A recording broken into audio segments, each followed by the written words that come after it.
The change lever attaches to the switch and allows you to change the direction your drill spins. Most of the time, the change lever will need to be replaced because some kind of accident has occurred or the lever was broken. If your drill won't change directions and the change lever is not visibly damaged, it is a good idea to open up the drill and see what's going on inside. Often in this case, the problem is a broken reversing arm on the switch, not the change lever itself. I'll begin by removing the battery.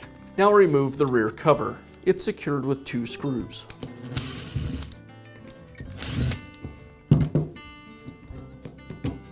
Now I'll split the 2 housings.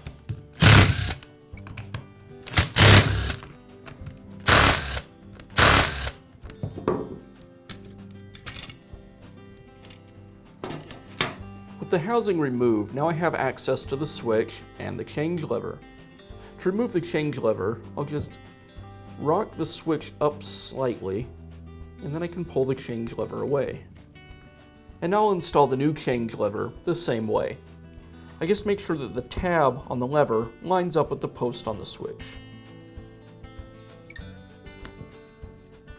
Press the switch back down into the housing and make sure that all the wires are out of the way so nothing gets pinched when we put the housings back together.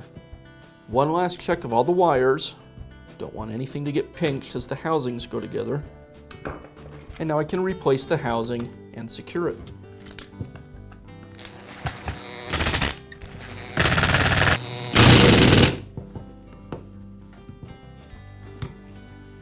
And now I'll just reattach the rear cap.